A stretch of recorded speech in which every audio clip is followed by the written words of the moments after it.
Antes que nada, también queremos darle la bienvenida a los que nos acompañan por primera vez en esta hora. Pastor Edgar, si nos quieres presentar a tu novia esta tarde en el nombre del Señor. Adi, bienvenida seas, que Dios te bendiga. A los que estén cerca, salúdenla por favor, denle la bienvenida en esta tarde en el nombre del Señor. Bienvenida seas, esta es tu casa. Queremos que te sientas contenta en medio de nosotros en esta tarde. Bueno, muy bien. Nadie más nos acompaña por primera vez, ¿verdad? Bueno, ok. Amén. Zacarías 9, vamos a leer esta tarde y váyase poniendo de pie. Y le he puesto como título a esta prédica: el rey que se humilló para conquistar el mundo. El rey que se humilló para conquistar el mundo. Yo quiero que esta tarde este mensaje de la palabra del Señor se quede en nuestros corazones. Porque una de las cosas que nosotros tenemos que ver es la importancia de ver a Jesús tal y como lo dice la palabra de Dios. No como nos lo imaginamos o no como lo pintan, sino como lo dice la palabra del Señor, como Él es y como nosotros podemos reconocer en esa tarde las cosas que Él puede hacer en medio de nosotros. Amén. Entonces, primero voy a poner la base bíblica de lo que vamos a ver en esta tarde para la gloria del Señor. Si ya tiene Zacarías 9, vamos a leer el versículo 9 también. Y póngase de pie en esta tarde y en cabina, apóyenme por favor para la gloria del Señor. ¿Ya lo tienen ahí? Póngase de pie. Dice la palabra del Señor así: alégrate mucho, todos juntos. Alégrate mucho, hija de Sión. Da voces de júbilo, hija de Jerusalén. He aquí, tu rey vendrá a ti, justo y salvador, humilde y cabalgando sobre un asno, sobre un pollino, hija de asna. Vamos a pedirle al Señor que nos hable en esa tarde por medio de su palabra. Bendito Padre Celestial, en esta tarde, Señor, hemos leído tu palabra. Y queremos pedirte, Padre Celestial, Señor, que en este tiempo, Señor, en el que, Señor, queremos escuchar lo que tu palabra dice, esta palabra, Señor, sea una semilla que se siembre en nuestros corazones, en nuestros pensamientos, para que, Señor, florezca, para que dé mucho fruto, para que nosotros, Señor, podamos ser, Señor, instruidos en tu palabra. Recibe la gloria, Señor, recibe la honra en el nombre de Jesús. Amén. Siéntese, por favor, en esta tarde. Quiero empezar con esta profecía. 500 años antes de que el Señor Jesucristo venga a nacer a Jerusalén, a Belén, perdón, un profeta llamado Zacarías, ¿sí? Escribe una de las profecías en las que con el paso del tiempo algunas personas que a veces tienen malas intenciones la quieren torcer o quieren en un momento dado, ¿sí? Que de repente nos vamos a encontrar con ciertas cosas que dicen es que esas cosas no son así porque las trajeron de alguna otra información, por así decirlo. Ok, una de las cosas que nosotros podemos darnos cuenta es que cuando hablamos del Señor Jesucristo, en primer lugar a mucha gente no le va a caer, no le va a gustar que hablemos de Cristo. Y para muchos Cristo es una persona que simple y sencillamente es una invención de la religión. Como que empezaron a traer una figura que hasta el día de hoy algunos dicen es que quizás no existió o quizás sí existió. Y yo quiero empezarle a poner ejemplos muy básicos con respecto a esto. Nosotros como mexicanos conocemos que un 16 de septiembre de 1810, ¿sí? Un hombre llamado Miguel Hidalgo dio el grito en Dolores Hidalgo.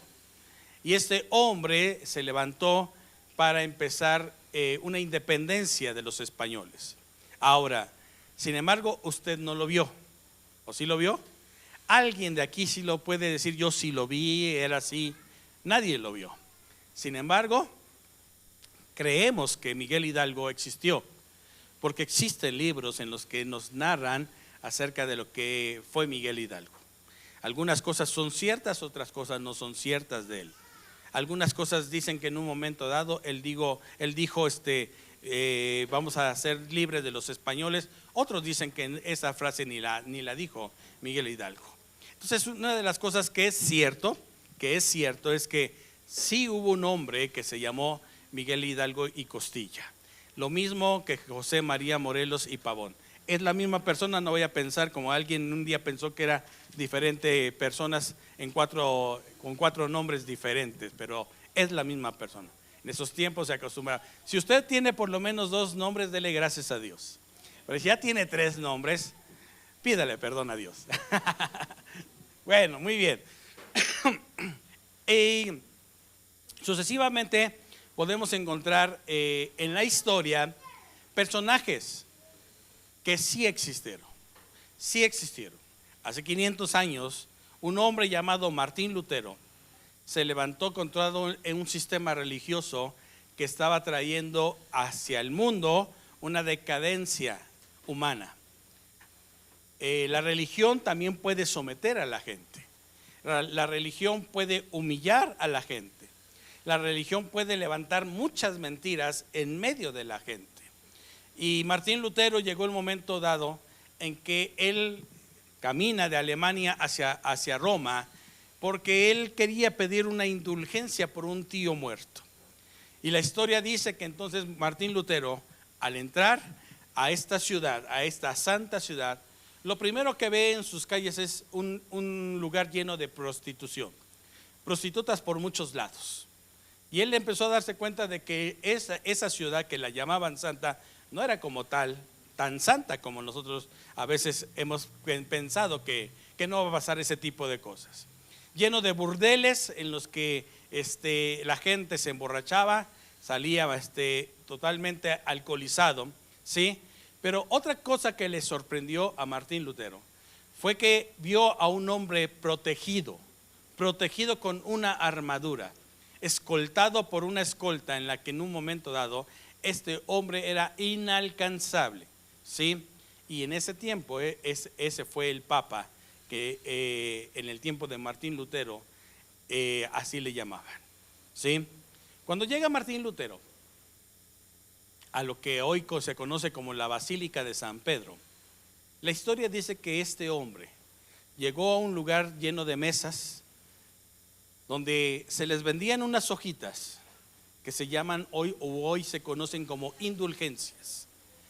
Y dice la historia que pagó cierta cantidad de dinero y tenía que subir esas escalinatas, esas escaleras para esa basílica de San Pedro para pedir por el alma de su tío que ya había muerto. Y cuando empezó a caminar un escalón sobre otro escalón, Martín Lutero escuchó la voz del Espíritu Santo que le dijo un solo versículo que le cambió toda su forma de pensar a Martín Lutero. Él oyó cuando el Espíritu Santo le dijo: Martín, el justo por la fe vivirá. Y eso le cambió a Martín Lutero la forma de cómo ver las cosas acerca de lo que Dios hace.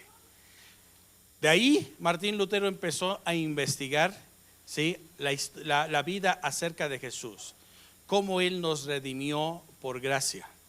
Y hoy usted y yo estamos aquí por gracia, no por obras, sino porque hubo un día que un hombre dio su vida y lo entregó todo para que tú y yo hoy pudiéramos ser libres del pecado. De ahí nacen las 95 tesis de Martín Lutero, que las clava, ¿verdad?, en la puerta de su iglesia que él pastoreaba, o que él era el cura de ese lugar, en el cual empezó a venir una revolución. La revolución vino de Alemania, no vino de Inglaterra, no vino de Estados Unidos. La reforma empezó en Alemania, ¿sí?, con un hombre llamado Martín Lutero. Ahora, de lo que estamos hablando, nadie lo vio. ¿Usted sí lo conoció? ¿Usted alguna vez había escuchado? A lo mejor es la primera vez que ha escuchado de Martín Lutero, pero ese hombre sí existió y la historia nos los ha enseñado, ¿ok? Ahora, si usted es un buen lector, ¿cuántos de aquí son buenos lectores? Les voy a recomendar un buen libro que hoy en la actualidad sí está un poco caro, pero vale la pena comprarlo. Que sí.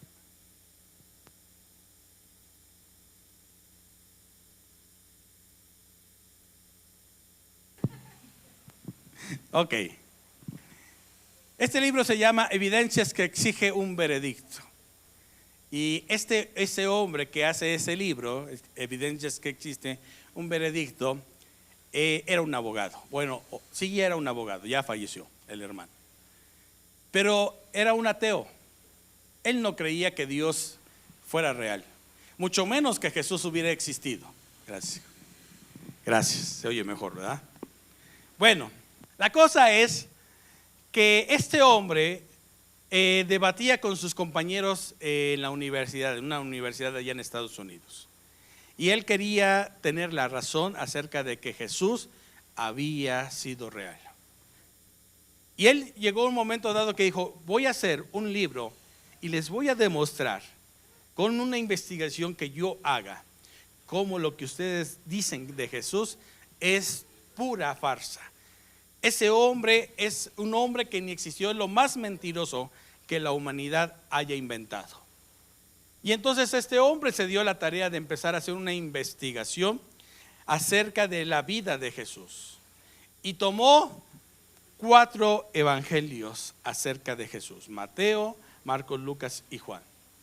Y cuando él empezó a escribir y empezó a investigar después con otras fuentes, él terminó haciendo un libro que después de que ya había terminado ese libro, este hombre ya era un cristiano. Se había convertido por su investigación que había hecho. Y lo que dijo este hombre fue así: los 4 evangelios son la clave para conocer acerca de Jesús y saber que Jesús es real, porque en ellos está escrito, es una evidencia de que hubieron personas que lo vieron con sus propios ojos y después plasmaron todo en unos evangelios, en unas cartas, en unas hojas, y demostrarle al mundo entero que realmente Jesús sí existe, es real. Hasta el día de hoy se han vendido muchas copias de ese libro. Por eso se lo digo: si a usted le gusta leer, buena lectura, busque Evidencias que exige un veredicto. Y ese libro puede enseñarles muchas cosas acerca de Jesús. Ahora, yo quiero en esta tarde que analicemos el pasaje que acabamos de leer, porque esa profecía 500 años antes de que Jesús venga a nacer, Zacarías vivió un tiempo un poquito ya muy diferente a lo que vivió Isaías, a lo que vivió Daniel. Zacarías ya es un profeta que ya viene de una cautividad. Y en ese tiempo, en ese proyecto de lo que es el regresar después de estar exiliados 70 años y regresar en un momento dado, ¿sí?, a un lugar lleno de ruinas, ¿sí?, es como que querer entender que no va a ser fácil construir algo que ya nosotros habíamos querido contemplar. Por ejemplo, como mexicanos que quisiéramos ver las famosas pirámides, que no se llaman ni pirámides, ¿verdad? Y cómo era el tiempo antiguo de los mexicas. Y empezar a ver, a darnos una idea nada más de cómo una ciudad estaba en un lago que abarcaba gran parte de lo que es la Ciudad de México, que llegaba hasta este lugar, hasta donde estamos hoy, ¿sí?, y llegaba hasta Zumpango. Usted se podría imaginar cómo ha de haber sido esa ciudad. Pero imagínese que hoy lo quisiéramos empezar a hacer de las ruinas que se encuentran. Vamos a tardar muchos años en quererlo volver a levantar. Sin embargo, este es un profeta que le empieza a hablar a unas de las personas que yo creo que el tiempo de ruinas se levantan hombres y mujeres que son capaces de levantar de las ruinas algo maravilloso, de levantar de algo que parece que no va a tener futuro, algo glorioso. Por eso cuando nosotros vemos a este hombre de Dios, sí, él trae una profecía en la cual le puede decir a la gente qué es lo que está por venir. Vamos a ver ahora capítulo 3 de Zacarías, por favor.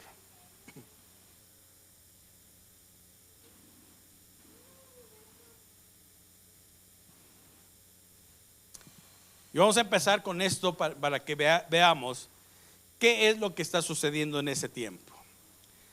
Zacarías capítulo 3, ¿sí? Dice la palabra del Señor así: me mostró al sumo sacerdote Josué. Este Josué no es el Josué que mete al pueblo de Dios a la tierra prometida. Ese es un sumo sacerdote que se llama Josué. ¿Cómo se llama? Dice: me mostró al sumo sacerdote Josué, el cual estaba delante del ángel de Jehová, y Satanás a su mano derecha para acusarle. Y dijo Jehová a Satanás: Jehová te reprenda, oh Satanás, Jehová ha escogido a Jerusalén, te reprenda. ¿No es este un tizot arrebatado del incendio? Y Josué estaba vestido de vestiduras viles, y estaba delante del ángel. Y habló el ángel y mandó a los que estaban delante de él, diciendo: quitarle esas vestiduras viles. Y a él le dijo: mira, que he quitado de ti tu pecado, y te he hecho vestir de ropas de gala. Después dijo: pongan mitra limpia sobre su cabeza. Y pusieron una mitra limpia sobre su cabeza, y le vistieron las ropas, y el ángel de Jehová estaba en pie. Y el ángel de Jehová amonestó a Josué diciendo: así dice Jehová de los ejércitos: si anduvieres en mis caminos, y si guardares mis ordenanzas, también tú gobernarás mi casa, también guardarás mis atrios, y entre estos que aquí están te daré lugar. Escucha pues ahora, Josué, sumo sacerdote, tú y tus amigos que se sientan delante de ti, porque son varones simbólicos. He aquí, yo traigo a mi siervo el renuevo. Empieza a hablar de Jesús. Zacarías empieza a recibir, le empieza a dar a Josué, el sumo sacerdote, una profecía que a lo mejor en ese momento no la entendían. Dice: porque he aquí aquella piedra que puse delante de Josué, sobre esta única piedra hay 7 ojos. He aquí, yo grabaré su escultura, dice Jehová de los ejércitos, y quitaré el pecado de la tierra en un día. Wow, eso es tremendo. ¿Cuándo se iba a quitar el pecado de la tierra? En un día. En aquel día, dice Jehová de los ejércitos, cada uno de vosotros convidará a su compañero debajo de su vid y debajo de su higuera. Ok. Ahora, póngame atención en esto, mis hermanos. Se supone que un sumo sacerdote era una persona que llevaba al pueblo a la presencia de Dios. ¿No es cierto? Pero después de que regresan, ¿sí? El Zorobabel en el tiempo de Zacarías va a ser el gobernador. Su nombre que Dios también tiene destinado para él. Pero aquí hay un hombre que todo el tiempo tendría que debería de estar bien vestido, porque representaba a Dios. Cuando Dios le dice a Moisés que ponga a su hermano Aarón como sumo sacerdote, le dice las ordenanzas de cómo es su vestidura. Era un hombre que iba a representar la deidad de Dios sobre la tierra. Iba a tener un pectoral con 12 piedras originales. Y siempre en su cabeza iba a llevar una plaquita que decía: santidad a Jehová. Pero este hombre tenía que estar bien delante de Dios. Para el tiempo de Zacarías, Josué venía de una ordenanza sacerdotal, pero no cumplía con los requisitos para estar delante de Dios ministrando. Bueno, es más, el templo apenas empezaba con la idea de volverse a construir. Y cuando se termina este templo del tiempo de la deportación, dice la palabra del Señor que lloran. Pero lloran porque no era como el otro templo. Lo hicieron tan sencillo nada más para poder empezar a alabar a Dios, glorificar el nombre del Señor, que no tuvo nada que ver con el templo que un día ellos habían conocido, los viejitos de aquel tiempo. Lloraron por eso. Pero Dios les empieza a dar promesas. La gloria postrera será mayor que la primera. Todo ese tipo de promesas que el Señor les empieza a dar. Pero la promesa que empieza a darle en este momento, ¿sí?, es: levanten a ese hombre que tiene vestiduras viles, ¿sí?, y pónganle esa mitra que lo va a hacer diferente. Y le dicen: ponte de pie, porque ya está pagado tu pecado. Y lo que yo quiero llevarlo en esta tarde es a esto, mis hermanos. Si un sumo sacerdote necesitaba ser justificado por el Señor, imagínense las demás personas cómo estaban. Era una situación tremenda. Era una situación triste, mis hermanos. En el libro de Nehemías, cuando usted lo lea, y cuando yo digo que lo lea es porque quiero que lo lea. O sea, lea la Biblia. Se va a encontrar una de las historias en las que usted se va a dar cuenta de cómo fueron encontrando los libros escondidos que se habían quedado de la cautividad. Y cada vez que lo leían, ¿sí?, dice la palabra del Señor que como ellos tenían la lengua caldea, imagínense 70 años estar cautivos, les cambiaron su lengua. Ya no era el hebreo antiguo, era una lengua caldea con la que habían regresado a Jerusalén. Y cuando empezaron a escuchar al traductor, dice la palabra del Señor, dice que muchos lloraban por todo lo que habían dejado suceder. Entonces el pueblo no tenía un orden para ser justificado delante de Dios.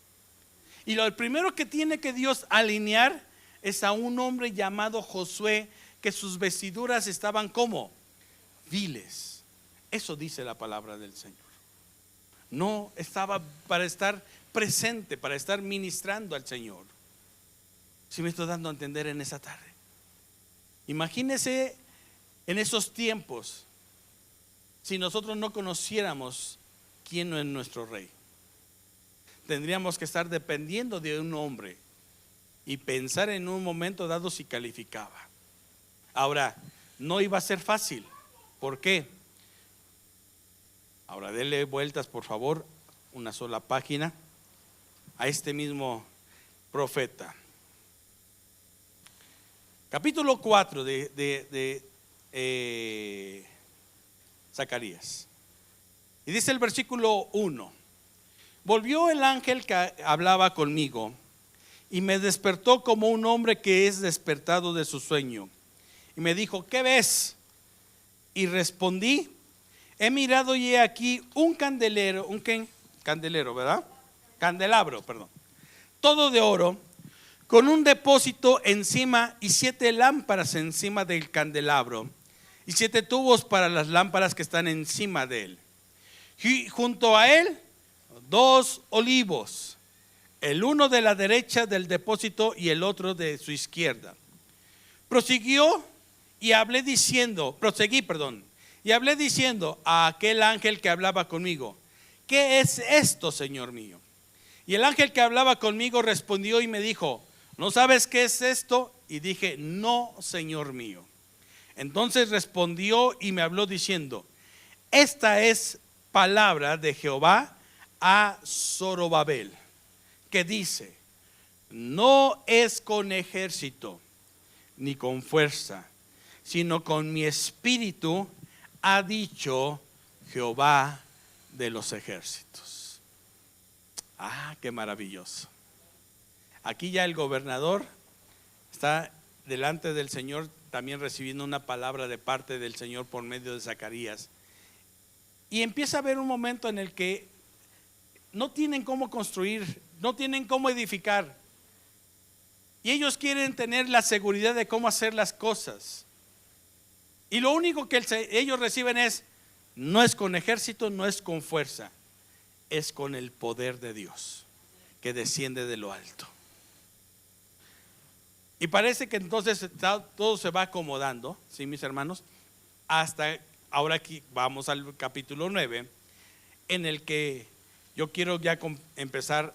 Ya voy a dejar la introducción para que usted vea acerca de lo que vamos a hablar en esta mañana. Versículo 9: alégrate mucho, hija de Sión, Da voces de júbilo, hija de Jerusalén. He aquí tu rey vendrá a ti. He aquí tu rey vendrá a ti, justo y salvador. La descripción de Jesús es, primeramente, un rey justo. ¿Un rey qué? Justo. Un rey salvador. Pero después dice humilde. Humilde y cabalgando sobre un asno, sobre un pollino. ¿Hijo de qué? Hijo de una asna. Bueno, muy bien, vámonos a Mateo capítulo 21, por favor. Mateo 21. Ahora, recuerde lo que yo le estaba diciendo acerca de el libro de evidencias que exige un veredicto. ¿Ya lo tienen ahí? Vamos a leer desde el versículo 17. Bueno, lo vamos a leer desde antes, mis hermanos.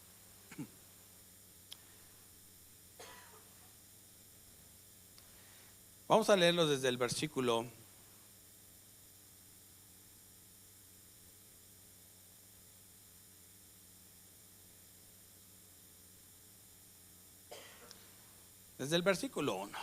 Total. Dice, cuando se acercaron a Jerusalén y vinieron a Betfagé, al monte de los olivos, Jesús envió 2 discípulos, diciéndoles: id a la aldea que está enfrente de vosotros, y luego hallaréis una asna atada y un pollino con ella. Desatadla y traédmelos. Y si alguien nos dijere algo, decirle: el Señor los necesita, y luego los enviará. Todo esto aconteció para que se cumpliese lo dicho por el profeta cuando dijo: decid a la hija de Sión, he aquí tu rey viene a ti manso y sentado sobre un asna, sobre un pollino, hijo de animal de carga. Y los discípulos fueron e hicieron como Jesús les mandó. Y trajeron el asna y el pollino y pusieron sobre ellos sus mantos, y él se sentó encima. Y la multitud, que era muy numerosa, tendían sus mantos en el camino, y todos cortaban ramas de los árboles y las tendían en el camino. Y la gente que iba delante y la que iba detrás clamaban diciendo: Hosana al Hijo de David, bendito el que viene en el nombre del Señor, Hosana en las alturas. Cuando entró él en Jerusalén, toda la ciudad se conmovió diciendo: ¿quién es este? Eso es interesante, ¿no? Porque no todos sabían lo que iba a pasar. ¿Quién es este? Y la gente decía: este es Jesús, el profeta de Nazaret de Galilea. Y entró Jesús en el templo de Dios y echó fuera a todos los que vendían y compraban en el templo, y volcó las mesas de los cambistas y las sillas de los que vendían palomas, y les dijo: escrito está: mi casa, casa de oración será llamada, mas vosotros la habéis hecho cueva de ladrones. Y vinieron a él en el templo ciegos y cojos, y los sanó. Pero los principales sacerdotes y los escribas, viendo las maravillas que hacía, y los muchachos clamando en el templo diciendo: Hosana al Hijo de David, se indignaron y dijeron: ¿oyes lo que estos dicen? Y Jesús le dijo: sí, nunca leíste: de la boca de los niños y de los que maman perfeccionaste la alabanza. Y dejándolo salió fuera de la ciudad a Betania y posó allí. Por la mañana volvieron a la ciudad y tuvo hambre. Pero hasta ahí me voy a tener. Hasta el versículo 16. Este pasaje de la escritura lo escribe Mateo y lo empieza a decir con uno de los detalles que tiene Mateo, es que no toda la gente, cuando ven a Jesús entrar y que la gente viene diciendo: Hosana, bendito el que viene en el nombre del Señor, toda la gente lo cree. Algunos ni lo conocían a Jesús. Pero hay algo interesante de esto. El Señor Jesucristo le dice a 2 de sus discípulos: entren a la ciudad, y en la entrada de la ciudad van a encontrar a una asna y a su pollino, y tráiganmelo. ¿Ok? Cuando usted ve esa historia, mi hermano, aquí nosotros nos damos cuenta de algo muy impresionante. Mateo escribe sobre otros autores que ya habían escrito de Jesús. Mateo no es el primer evangelio. Está acomodado de una forma sistemática, está acomodado de una forma en la que nosotros vamos a entender cómo es la genealogía del Señor Jesucristo. Pero cuando nosotros vemos esta historia, Mateo ve y escribe lo que él había visto en ese momento. ¿Sí? ¿Por qué? Lo vamos a entender ahorita. Cuando Mateo ya escribe esta parte de la escritura es porque él ya había entendido lo que era la profecía de Zacarías 9:9. Ya la había entendido Mateo. Pero en ese momento, ¿sí? Ellos vieron al Señor Jesucristo. Y en ese momento, ¿sí? Antes de que viniera la celebración de la Pascua, antes de que eso sucediera, ¿sí? En las calles la gente iba a gritar: Hosana, bendito el que viene en el nombre del Señor. Eso era una tradición, mi hermano. Eso era algo que era una costumbre para después llegar a celebrar la Pascua. ¿Sí? Ahora, ¿qué se iba a celebrar en la Pascua?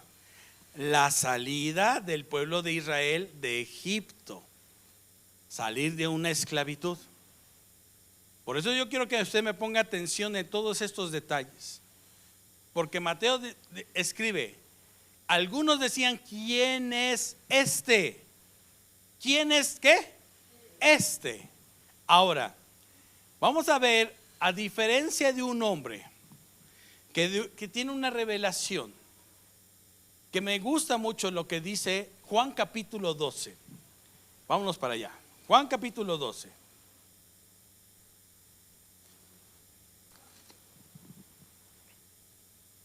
Juan 12. Ahora, póngame atención en lo que le voy a decir. A partir del capítulo 12 de Juan, solamente hasta el versículo 21, se escribe una semana de la vida de Jesús. Desde el capítulo 12 de Juan, se escribe la última semana de Jesús antes de morir. Por eso es muy interesante que nosotros entendamos lo que leemos, mis hermanos. ¿Sí? Versículo 1, Juan 12:1 dice: 6 días antes de ¿qué?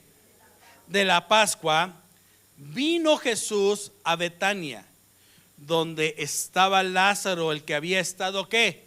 Muerto, y a quien había resucitado ¿de qué? De los muertos. Y le hicieron allí una cena.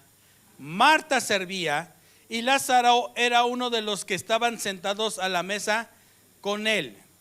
Entonces María tomó una libra de perfume de nardo puro, de mucho precio, y ungió los pies de Jesús y los enjugó con sus cabellos, y la casa se llenó del olor ¿de qué?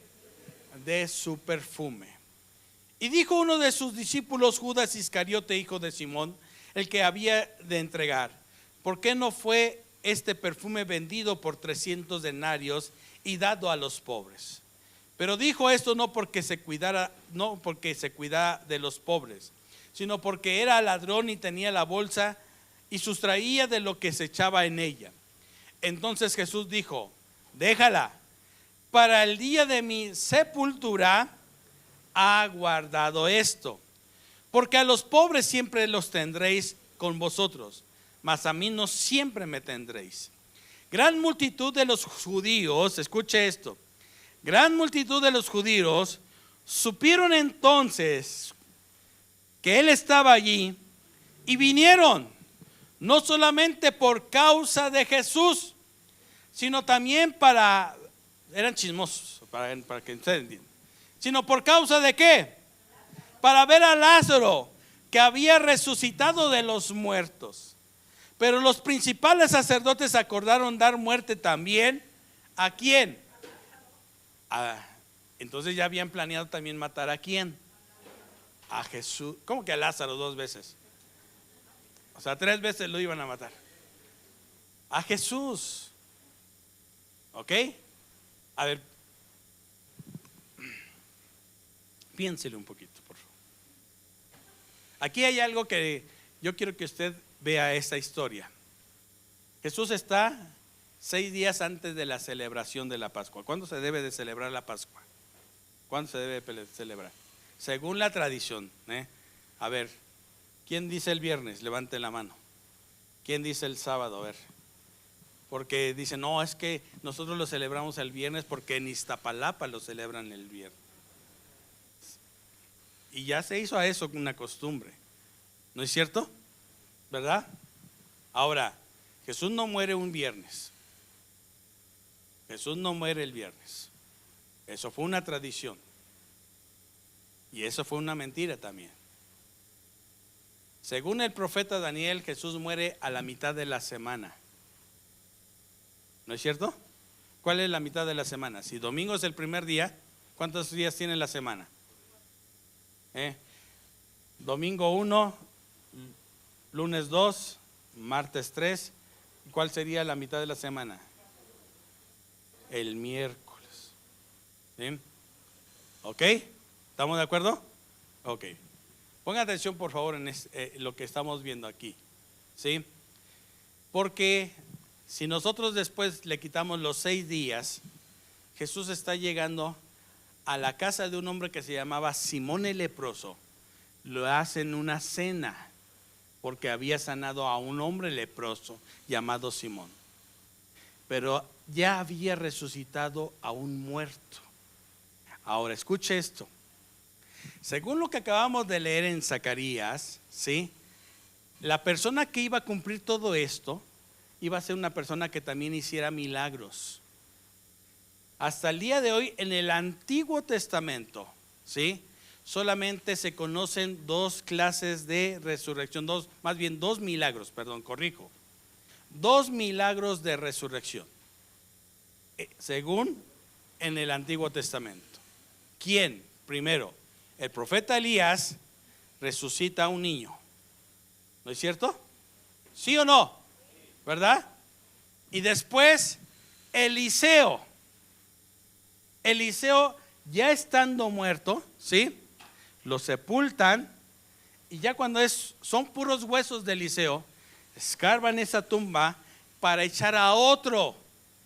Y dice la palabra del Señor que cuando ese muerto lo arrojan, ¿sí?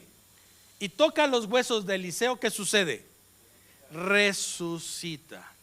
¿Ok? ¿Estamos aquí, mis hermanos? ¿Sí o no? Bueno, muy bien. Póngame atención, por favor. Jesús resucita a la hija de la viuda, de Naín, su hijo que ya lo llevaban para el panteón. Le dicen, bajen la cajita y todo eso, a ver, ábranlo. Yo creo que ustedes no lo hubieran permitido hacer eso. Pero él resucita al hijo de la viuda de Naín. Pero el milagro que llama más la atención es de un hombre llamado Lázaro. ¿Por qué? Porque llevaba ¿cuántos días muerto? 4 días llevaba muerto. ¿A qué olía? ¿A qué huelen los perritos cuando se quedan ahí en la avenida central? Todos apachurrados. Huelen feo, ¿no? Dicen que el ser humano es uno de los cuerpos que también huelen feo al empezarse a descomponer. 4 días de muerto. Cuando llega Jesús a la casa de Marta y de María, dice la palabra del Señor que Marta le dice, si tú hubieras estado aquí, mi hermano no hubiera muerto. Y le dice, lléveme donde está. Le dice, pero es que ya llegue. Y Jesús dice a las personas que están con él, quiten la piedra. Y cuando él le da gracias a Dios, le dice, Señor, te doy gracias, Padre, te doy gracias porque siempre me oyes. Y a Lázaro le dice, sal fuera. Y cuando toda la gente ve esto, ¿sí? Oiga, creo que es una noticia para que todo mundo lo sepa. ¿No es cierto? ¿Sí o no? ¿Tú contarías la historia de un milagro así? Claro que sí. Por eso lo que hace el Señor Jesucristo en nuestra vida es digno de contarse a los demás. Y que no te dé vergüenza de eso. Y las veces que sean necesarias. ¿Por qué? Porque este milagro tiene hace 2000 años que se contó y se sigue contando todavía. ¿O no es cierto? ¿Por qué entonces tenemos que tener pena de decir lo que Cristo hace en nuestras vidas? Ahora póngame atención en esto, mi hermano. Ese milagro, muchas veces nosotros lo podemos ver como cristianos como una grande bendición. Pero para el sistema religioso era un peligro. Era un peligro. ¿Por qué? Porque el sistema religioso no había podido resucitar muertos. Por eso, cuando Nicodemo, que estaba dentro de un sistema religioso, busca a Jesús en Juan 3, por eso yo les decía, pongan atención en lo que Juan dice, porque miren, ningún otro evangelio narra los detalles que habla Jesús y Nicodemo, lo menciona nada más. Pero cuando están Jesús y Nicodemo platicando acerca de eso, Nicodemo le dice: sabemos que has venido como maestro de parte de Dios, porque nadie puede hacer las señales que tú haces si Dios no está con ¿quién? Con él. Ahora yo le hago una pregunta. Hasta ahí todavía incluso sus discípulos no sabían que él era el Rey, el Salvador, el que venía a salvarnos. Lo estaban conociendo a Jesús. ¿Sí me explico? Y esto es lo que vamos a leer ahorita. Se va a dar usted cuenta de cómo el Señor fue descubriendo, revelándosele a sus discípulos para que lo que hoy nosotros leemos en los evangelios, de verdad, mis hermanos, sí tenga poder sobre nuestras vidas. Porque si usted habla de un Cristo como algo religioso, pues simple y sencillamente en eso se va a quedar. Y vamos a poder, podemos ir a Iztapalapa, sí puede ir, váyase. Pero así lo va a ver todo el tiempo a Jesús. Pero yo le voy a decir algo, no necesitamos levantar a alguien para que se demuestre que Él está vivo, que Él fue a la cruz y murió por nuestros pecados, porque si no nosotros seríamos iguales, mis hermanos. Hoy nosotros podemos leer 4 evangelios que te pueden llenar del poder de Dios, demostrarte lo que Cristo es realmente. Si seguimos aquí. Ahora, fíjense bien, ¿en qué versículo me quedé? Versículo 8. Versículo 9 dice, no es cierto, ya lo leímos. Versículo 10. Pero los principales sacerdotes acordaron dar muerte también a Lázaro, porque a causa de él muchos de los judíos se apartaban y creían en Jesús. Ahora ponga atención al versículo 12, dice: el día siguiente, ¿cuántos días le faltaban a la Pascua? ¿Cuántos días le faltaban a la Pascua? 6 días. Póngale atención. Versículo 1 para que no diga que 6 días antes de la Pascua. ¿Cuántos días le faltaban a la Pascua?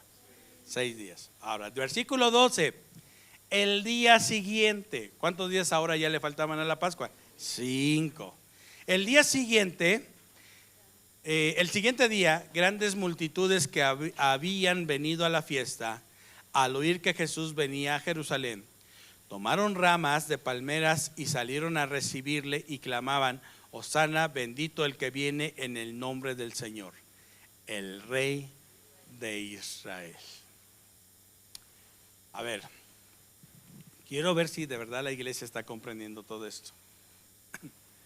Mateo narra lo de la burrita, le dice a 2 discípulos: vayan, tráiganme a la burrita con su hijo porque voy a entrar a la ciudad. ¿Estamos de acuerdo? Eso dice Mateo, ¿ok?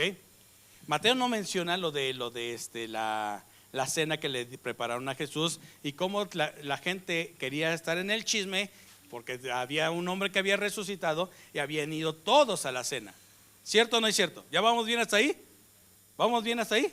Ok, entonces escuchen bien. Un día antes de que Jesús entre a la ciudad como rey, ¿sí? La gente fue a ver si realmente era cierto lo de Lázaro. Y eso despertó una profecía que se iba a cumplir al pie de la letra. Zacarías 9:9. He aquí, tu rey entrará. ¿Tu rey qué? Entrará en un pollito, en un burrito, perdón. Pollito no, en un burrito. Pollino, ¿sí? Tu rey entrará en un pollino. ¿Estamos de acuerdo, mis hermanos? Ok. Versículo 12, por eso empieza diciendo: al día siguiente, cuando la gente escucha, ¿qué escuchó la gente? Que Jesús iba a venir. Entonces dijeron: pónganme atención en esto, mis hermanos. Yo dije el domingo pasado que ¿cómo es que alguien puede saber qué persona va a ser? ¿Cómo va uno a conocer una profecía? Y les decía, todas esas personas en un momento dado tenían el Espíritu de Cristo. Los profetas del Antiguo Testamento tenían el Espíritu de Cristo. Zacarías profetiza, Zacarías 9:9, por el Espíritu de Cristo.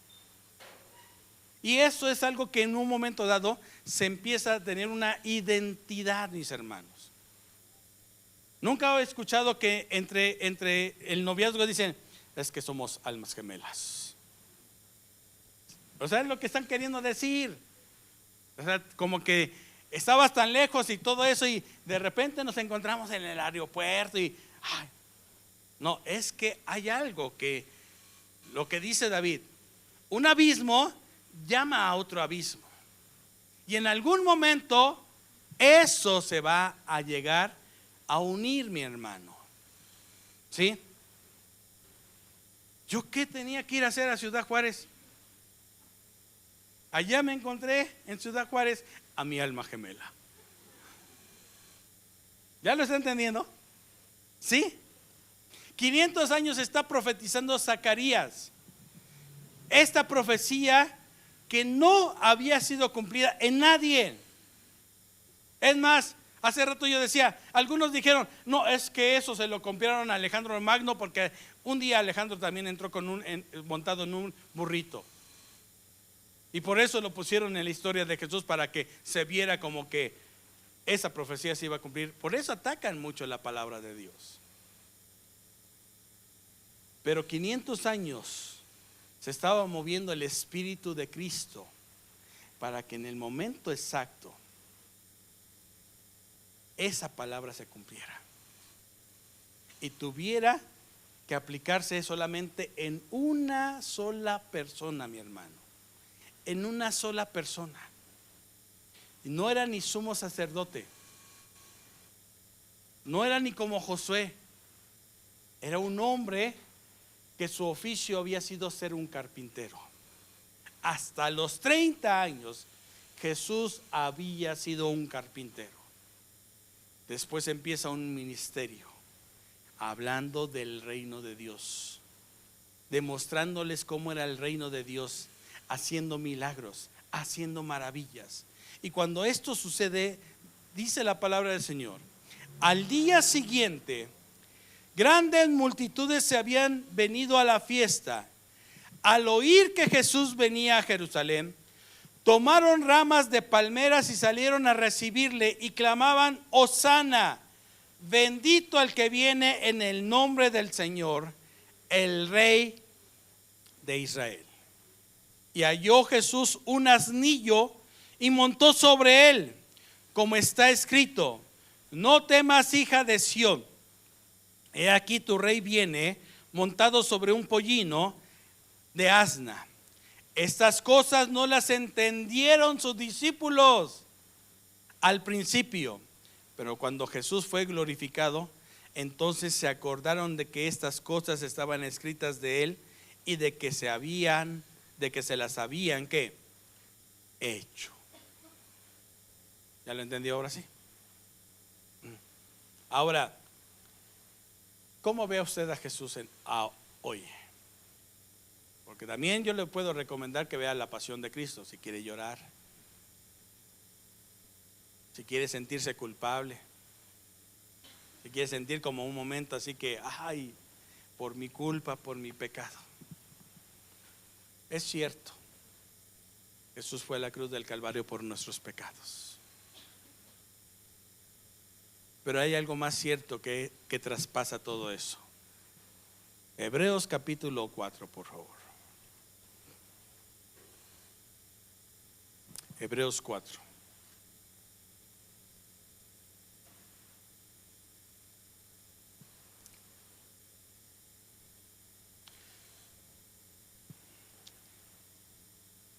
La carta a los Hebreos es una de las cartas que nos pueden demostrar un panorama de lo que en un momento dado Dios hace con una nación, un pueblo conocido como los hebreos.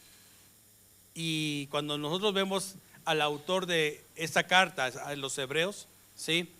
Algunos creen que se las mandan a personas que en ese momento estaban viviendo en Roma, pero que ya había empezado una persecución y tenían ya un corazón desfallecido por la causa de la persecución.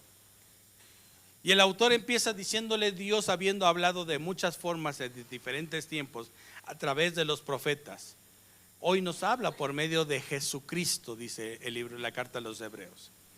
Y les empieza diciendo acerca de lo que es la salvación tan grande que se alcanza en por medio de Jesucristo. Y el propósito de lo que el Señor Jesucristo, a través de lo que el pueblo de Israel fue trayendo. Y desde la creación, como Dios siempre quiso que el ser humano viviera un tiempo de descanso, de paz. Eso se conoce como el Shalom de Dios. Eso es lo que significa la palabra Shalom, el descanso de Dios. Y no solamente esta carta nos abre el panorama nada más para que hablemos del día del sábado, porque nos habla desde el primer día de descanso que se hace desde el huerto del Edén. Y no es sábado, mi hermano, no es como tal el sábado, porque eso es lo que no significa descanso. Sabbat significa un descanso diferente al que la religión ha querido hacer. El ser humano no ha podido descansar bien si no es por lo que nosotros vamos a leer a continuación. Y les habla de cómo el Señor les dio ese descanso antes del diluvio. Y después el Señor les da un descanso hasta Moisés. Y después el Señor los lleva a la tierra prometida y les dice algo. Pero ni Moisés ni Josué trajeron el verdadero descanso. ¿Sí? ¿Me estoy dando a entender? Ahora vean lo que dice el capítulo 4, versículo 1. Dice: temamos pues, no sea que permaneciendo aún la promesa de entrar en su reposo, algunos de vosotros parezca no haberlo alcanzado. Porque también a nosotros se nos ha anunciado la buena nueva como a ellos, pero no les aprovechó el oír la palabra por no ir acompañada de fe en los que la oyeron. Ahora yo le hago una pregunta: ¿de qué buena noticia está hablando este escritor? De lo que Cristo hizo en la cruz del Calvario. A eso se refiere, no se refiere a un descanso, sino lo que se logró en la cruz del Calvario. De lo que el Señor Jesucristo estaba haciendo un día al entrar montado en un pollino, al entrar montado como el Rey de Reyes, pero hacerse humilde. Dios da gracia a los humildes. Dios al humilde lo atiende. Esa siempre va a ser la condición para acercarse delante del Señor. Y vean lo que dice la palabra del Señor: pero los que hemos creído entramos en el reposo, de la manera que dijo: por tanto juré en mi ira, no entrarán en mi reposo, aunque las obras suyas estaban acabadas, desde la fundación del mundo. Porque en cierto lugar dijo así del séptimo día, y reposó Dios de todas sus obras en el séptimo día. Génesis 2:2 ahí lo dice. Y otra vez aquí, no entrarán en mi reposo. Por lo tanto, puesto que faltan que algunos entren en él, y aquellos a quienes primero se les anunció la buena nueva, no entraron por causa de desobediencia. Otra vez determina un día, hoy, diciendo después de tanto tiempo, por medio de David, como se dijo, si oyeres hoy su voz, no endurezcáis vuestros corazones, porque si Josué les hubiera dado el reposo, no habría después de otro día, no hablaría, después de otro día. Por tanto, queda un reposo para el pueblo de Dios, porque el que ha entrado en su reposo, también ha reposado de sus obras como Dios de las suyas. Versículo 11, ponga atención mi hermano, procuremos pues entrar en aquel reposo para que ninguno caiga en semejante ejemplo de desobediencia. Porque la palabra de Dios es viva y eficaz y más cortante que toda espada de dos filos, y penetra hasta partir el alma y el espíritu, las coyunturas y los tuétanos, y discierne los pensamientos y las intenciones del corazón. Y no hay cosa creada que no sea manifiesta en su presencia. Antes bien, todas las cosas están desnudas y abiertas a los ojos de aquel a quien tenemos que dar cuentas. Por tanto, teniendo un gran sumo sacerdote, no como Josué. Jesús no es así, mi hermano. Josué estaba con una vestidura vil. El ángel tuvo que venir a decirles, quítenle las vestiduras viles. Jesucristo vino a este mundo a nacer en momentos difíciles. Entró como rey a Jerusalén un día como hoy. Pero no es para que nosotros nos pongamos a llorar, es para que le demos gracias a Dios de lo que Él alcanzó. Para que lo glorifiquemos como Él se merece. Para que le cantemos lo que Él es. A veces nos han pintado a un Jesús con una cara tan más, no sé si decir la expresión, de una persona como que mensa, mi hermano. Hablando de un lenguaje que ni nosotros hoy entendemos, mucho menos los chavos hoy en día. Porque entre más religiosos a veces quieren hacer las cosas como que la gente se va a repetir. No, mi hermano, escúchelo. El Cristo de la Biblia no es así. Él entró a morir por ti, por tus pecados, por los míos. Pero para llevarnos ¿a dónde? Este versículo por eso lo dice así. ¿Qué dice? Por tanto, teniendo un ¿qué? Un gran sumo sacerdote que traspasó los cielos. Jesús, el Hijo de Dios, retengamos nuestra profesión, porque no tenemos un sumo sacerdote que no pueda compadecerse de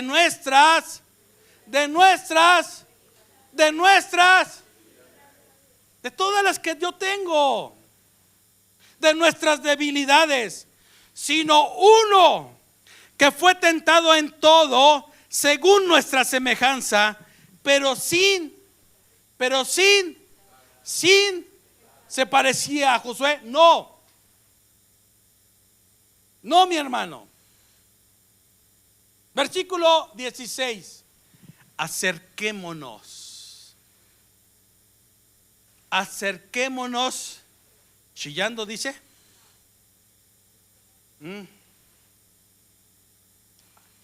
Hay personas que la única vez que se acercan al Señor es cuando ven la pasión de Cristo.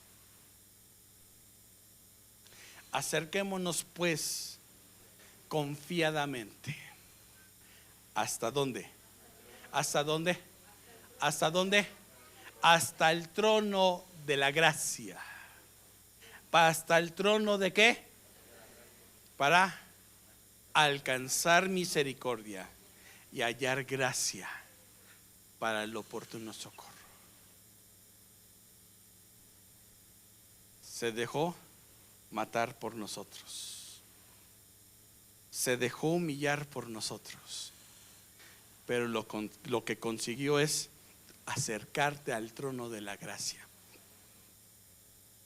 ¿Sabes cuántas horas? 24 horas al día, 365 días al año. Ese es el Rey que nosotros debemos de adorar. Ese es el Rey que debemos de celebrar. Ese es el Rey que dice la palabra de Dios que está sentado en su trono, está sentado por encima de todas las cosas. ¿Sabes para qué? Ahora vámonos al capítulo 8.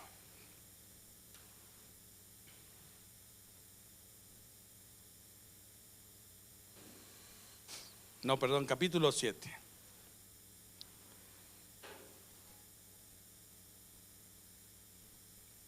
Quiero que pongan atención en esto, mi hermano.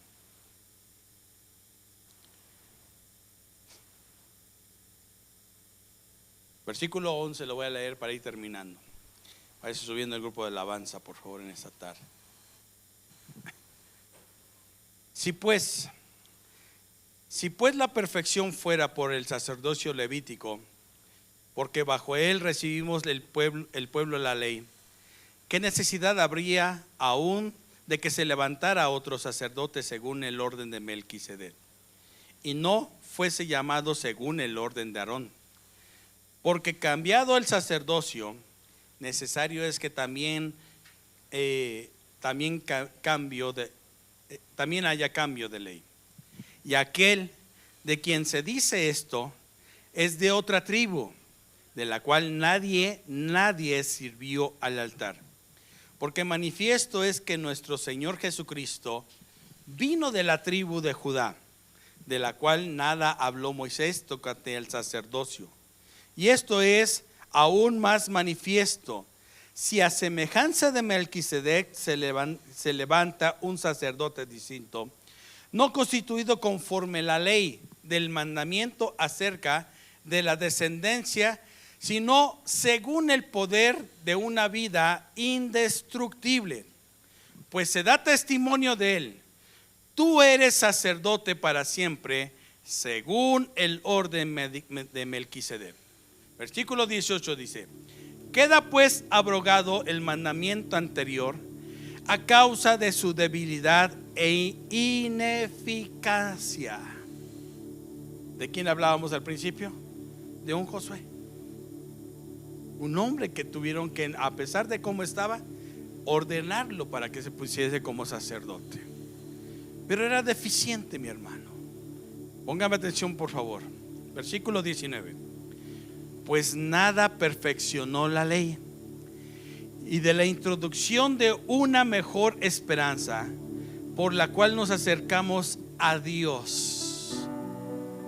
¿Cuál es esa esperanza? Lo que Cristo hizo en la cruz del Calvario.